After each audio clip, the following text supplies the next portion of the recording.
Hello there folks, I'm the Lon Chaney Reviewer, and welcome to Silent Film Saturday, episode number 28.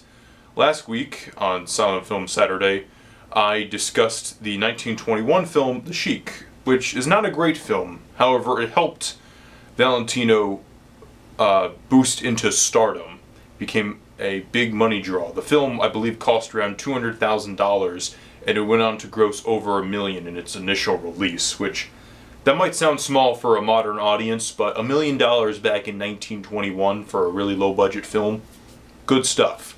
So, Valentino becomes a sex symbol. Men hate him, and women love him. He's just a very attractive human being, in my opinion. And in 1926, we got the sequel, which also happens to be Valentino's final performance. Before I get to the rest of the film, I shall discuss the supplemental features and this disc, because I did promise that last week. This is the Image Entertainment Black Hawk Films release of the Sheik and the Son of the Sheik. I really like this cover. It's very simple. Just tells you who the actor is and that there's 2 movies he's in. It says special edition.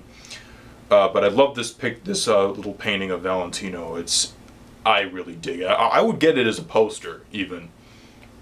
It looks that good in my opinion. So let's look at the reverse end of things. And I really love this quote by Valentino, and I think that kind of describes how women or other people view sex symbols. Women are not in love with me, but with the picture of me on the screen. I am merely the canvas upon which the women paint their dreams. Valentino stated this in 1923. In terms of supplemental features, of course, there's some nice restoration work on the 2 films. In my opinion, they both look very good.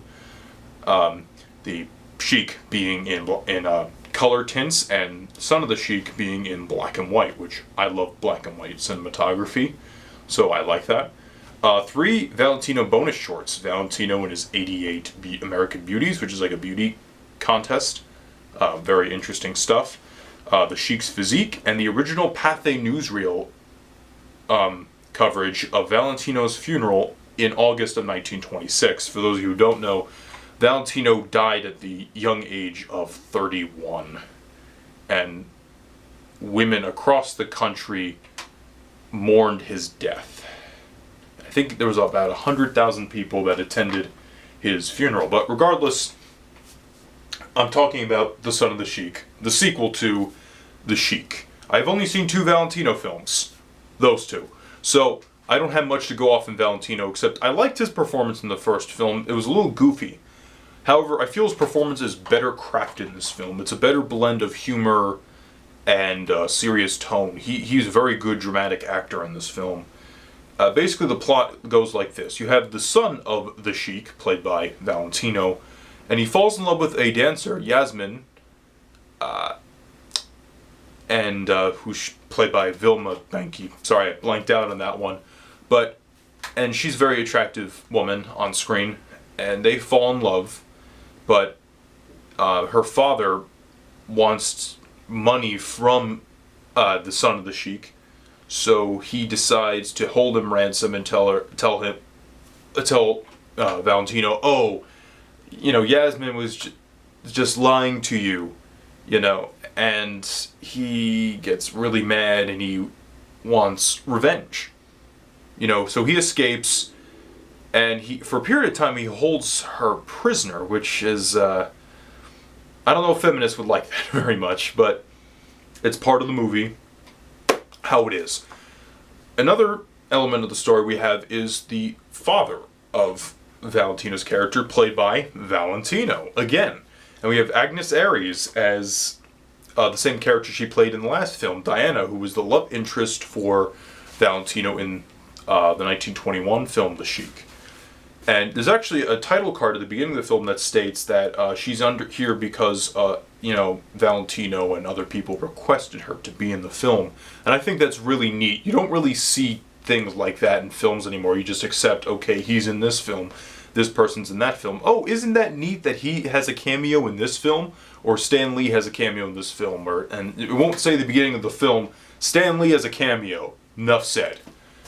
It'll just be like, oh, here he is. And I think that's really neat how they have enough respect for performers back then to do something like that. In terms of the story, I like the story better in this version. It's kind of a liar's reveal sort of thing, which might piss people off, especially like Doug Walker. But I don't mind that type of story as long as it's fairly well executed. And I felt it was very well executed because of the performers. Valentino really gets the role in this film. He understands this guy. This guy's young, he's impulsive, and he can make stupid decisions. And he plays it well. But he also plays the father figure who's stubborn, in his ways, wants his son to obey him, but has to realize that his son is exactly like him. He's stubborn as well, so it runs in the family. Agnes Aries turns in a very good performance as, ironically, Valentino's mother and wife in the film, as different characters, obviously. But she turns in a good performance, and when she says dialogue like, remember, he is your son, or remember, he's a young boy. Things like that. It's very mother quality to her, and I like her performance here better than her performance in the other film. She just, I don't know, that's one of the things that really didn't sit well with me in the first Sheik. In terms of the music, I like the music. Enough said. Interesting, weird things that I saw in this film that I really liked, or thought were cool. There's a shorter character, I forgot the character's name, but he's short. And he's the butt of all the jokes in the movie. And he looks like the Mandarin from Iron Man 3. And you'll recognize, you'll be like, oh yeah, I see that.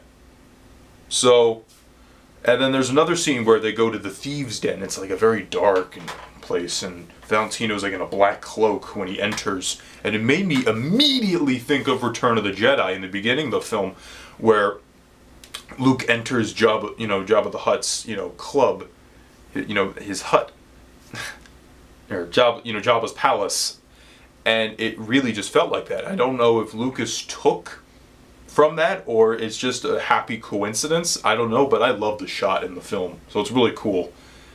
Oh, and there's a villain in the film. I think he's Gaba or Baba. I forgot the character's name, but he has a title card. I love it. His sins outnumber the grains of sand. I love it when a villain's described in such an over-the-top manner, but you get the point. You're not like, what? You're just like, okay, that's actually a really cool description. I like the way certain title cards are written, so I like to present that on the show. Then, I don't have much else to say about the film, except I really liked it. In the third act of The Son of the Sheik, we have a battle that ensues, and you have both Valentino playing the father and Valentino playing the son, kicking butt. Sword fights and all, guns, cool stuff like that. Makes me think of Don Q, Son of Zorro, which has a similar sequence where Zorro and his son are battling people. I like that scene better than this one, but they're both good. And I believe that The Son of the Sheik is a worthwhile silent film. It's not one of the best, but it is a very good one. And I like Valentino very much in it, and it works beautifully as a swan song for Valentino. Next week, I shall be talking about another exotic film. Another film from 1926, which happens to be the earliest feature-length animated motion picture. The Adventures of Prince Ahmed.